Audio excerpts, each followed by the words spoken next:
Hi everyone, my name is Kate and I'm a music therapist with McConnell Music Therapy Services. We serve the greater Sacramento area in California. Thank you for joining me today for Heart Work. So I was thinking about when social distancing was first getting going. And the first thing that I did was I had my kids make a list of people in their lives who are important support people for them and who they wouldn't be seeing for a while in person. People like their friends and their grandparents and relatives, all kinds of people who were a pretty regular part of their everyday lives who couldn't be for a little bit. And what we did was we brainstormed kind of new ways for them to be in their lives. Things like FaceTime and Zoom and texting and sending letters to each other, things like that.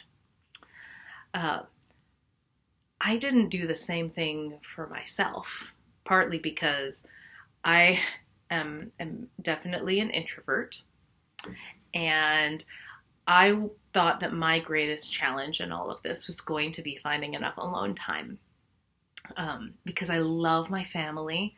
They're great. But a house with 3 kids, a husband, and a dog can feel crowded very quickly. Even if it isn't, it still feels that way. And I was sure that my biggest problem was going to be finding enough time to just take a bath completely alone with nobody else coming in the room, which shouldn't be a big challenge, but with small children, that can be a big challenge sometimes. Quiet is not something that my family has mastered. They have many wonderful, wonderful traits and wonderful skills. Quiet is not something we get a lot of here, though. So I was sure that was going to be my biggest challenge. And so I didn't think about other people and how to keep in touch with them. And it wasn't until fairly recently that I realized I was not doing as well as I thought I was. I was not okay. Because in my everyday life, I spend a lot of time talking to friends or seeing friends or bumping into people even when I pick up my kids from school or grabbing a quick coffee after I drop my daughter off at preschool. All of these little things that seem so easy and that matter and are significant, but don't seem like a huge part of your daily life until they're gone. And so all of this got me thinking about the importance of the support relationships I have outside of my house. Because right now, being in California, we're sheltering in place, and my husband is an awesome friend, and I still need those other relationships and those other friendships, and I need to be able to talk to adults outside of my house right now.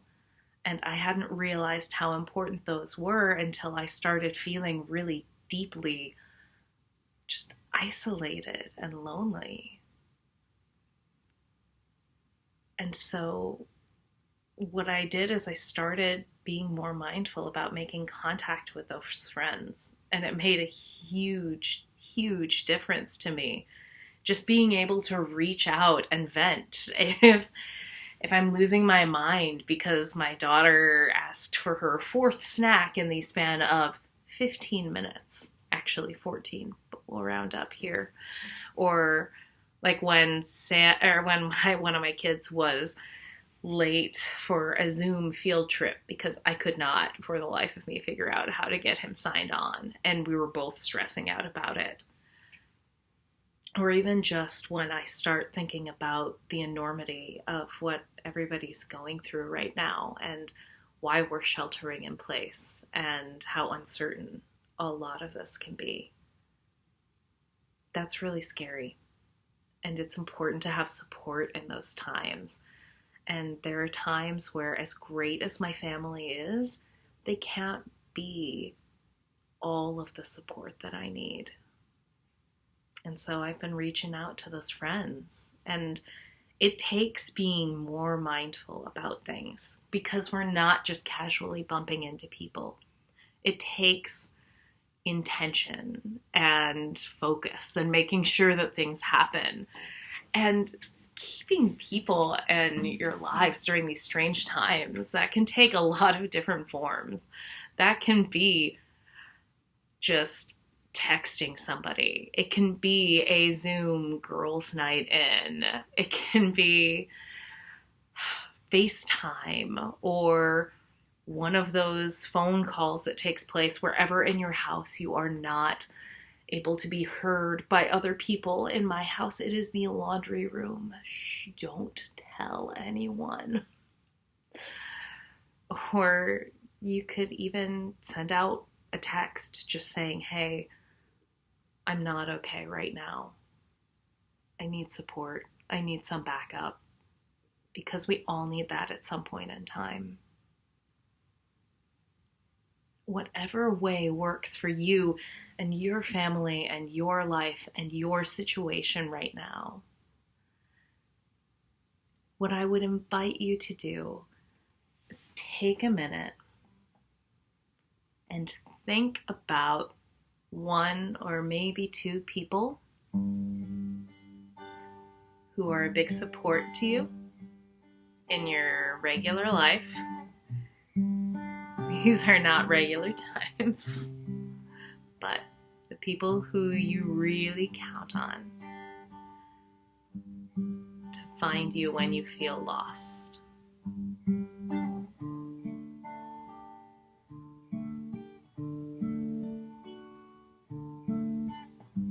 For me, those are my friends who I trust to know me and love me exactly as I am, and who will also call me out when I need it. Those are very important people in my life. I trust them to know who they are.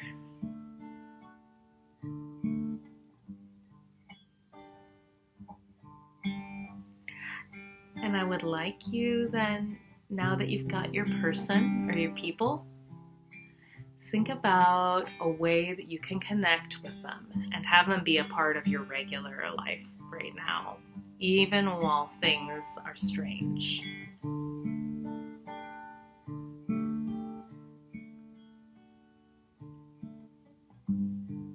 Because it's important. It's so important to have them in our lives. And to get that support that we all need right now. Because we all need some backup.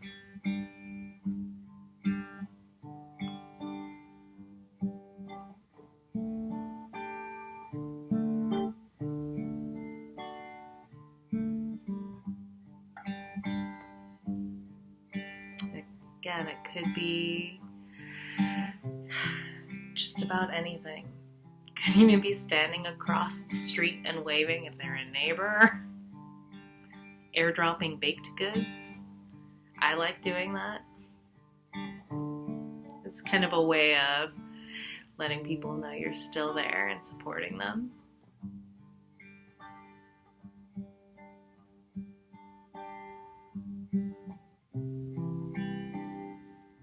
Get creative. But just find some way for them to be in your life right now. Because we need each other.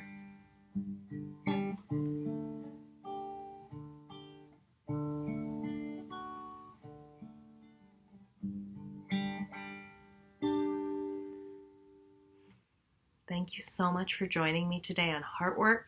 Take care of yourself, take care of each other, make time for those important friendships and relationships outside of your home, as well as inside of your home.